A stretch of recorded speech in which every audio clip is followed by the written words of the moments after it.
Bonjour, Pasteur Anderson. Bonjour. Sois le bienvenu sur notre chaîne à nous, la Chapelle de la Foi.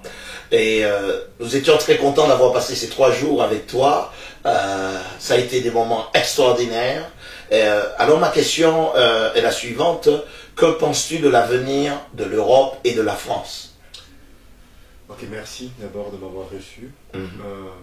Je suis vraiment persuadé qu'il y a de l'avenir en Europe parce que je vois qu'il y a une génération d'hommes de Dieu qui ont vraiment faim de la présence de Dieu, qui ont soif que quelque chose arrive en Europe. Et je suis sûr que Dieu est le même hier, aujourd'hui et éternellement. Si Dieu a pu changer des nations, comme Dieu est en train d'œuvrer dans des nations comme en Inde, en Chine, pourquoi pas en Europe, où Dieu, en 1700, en 1800, a fait des choses incroyables et gigantesques. Pourquoi ne pas revenir ici? Donc le problème, c'est que est-ce qu'il y a des gens qui portent vraiment ce fardeau pour que quelque chose arrive en Europe? Mais pour toi, quelle est la clé que tu pourrais mettre entre la main de chaque croyant ici en Europe, en France? Quelle est la clé que tu mettrais entre leurs mains pour pouvoir vivre ce que les autres vivent? La clé, je crois qu'il faut que les églises commencent par s'unir un peu. Parce que nous sommes le corps du Christ. Il ne faut pas penser église, mais il faut penser royaume. Vous voyez, quand l'église avance, c'est le royaume qui avance. Vous voyez? Donc si nous avons des programmes inter-églises où on peut s'associer, avoir des programmes de prière ensemble, chercher la face de Dieu ensemble. Vous voyez, envoyer des prières à l'Éternel, organiser des journées de jeûne et de prière. Vous voyez, ça va apporter quelque chose d'extraordinaire vous voyez. Le problème, c'est que le corps du Christ est un peu divisé. Chacun cherche à bâtir une petite église. Mais ce n'est pas une question d'église maintenant, c'est le nom de l'évangile qui est en question. Vous voyez. Donc il faut qu'on change de perspective, qu'on s'associe, qu'on se mette à genoux et Dieu va commencer par agir. Oui, gloire au Seigneur, gloire au Seigneur. Alors, la véritable clé qui est à mettre dans la main de chaque croyant ici, de chaque chrétien, c'est de s'unir et la prière. Voilà, d'abord l'unité. Parce qu'on a vu dans les actes des apôtres comment ça a commencé. Oui. Vous voyez, quand un leader n'est pas là, il est possible que les gens ne s'unissent pas. Vous voyez, vous êtes le leader de cette église, quand vous êtes là, tout marche bien. Mais si vous n'êtes plus là, comment est-ce que les gens vont se comporter? Vous voyez? Donc quand Jésus-Christ était parti, bizarrement, ses disciples étaient unis. 120 personnes étaient assises, la Bible dit unis d'un commun accord.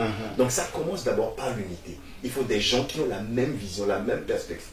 La même perspective. On veut vraiment créer quelque chose. Si l'unité est là, maintenant s'ajoute maintenant des séances de jeûne et de prière.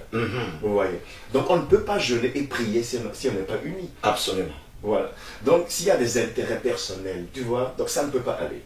Mais si les cœurs sont unis et on se lance dans le jeûne et dans la prière, le ciel s'ouvrira. Gloire au Seigneur.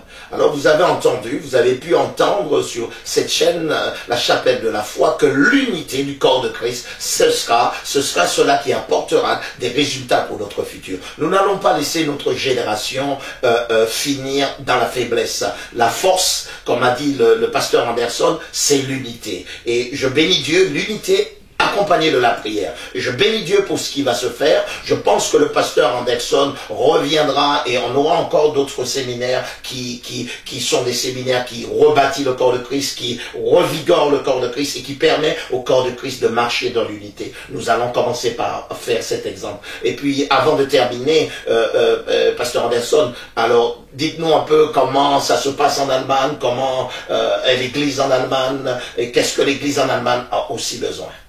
Voilà, en Allemagne, bon, il y a eu, je crois, il y a 3 ans de cela, il y a un des pasteurs qui avait une révélation que les ténèbres qui se trouvent sur ce pays ne peuvent pas être enlevées par une seule église. Il faut qu'on s'unisse.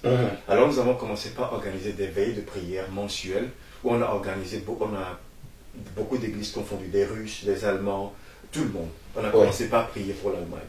Donc on a tellement prié que de ce mouvement a commencé par sortir beaucoup de choses. La fois passée, nous avons fait une marche à Hambourg, dans ma ville, où il y a des lois qui étaient sorties chez nous, où on voulait déjà, dans les maternelles, enseigner la sexualité aux enfants.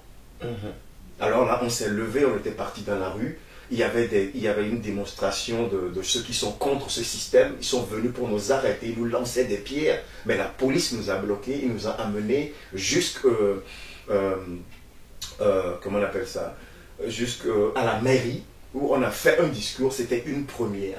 On n'a jamais vu, c'est ça la force de l'unité. Ouais. Où on a démontré vraiment qu'il y a des gens qui tiennent encore pour la morale. Est-ce que tu vois?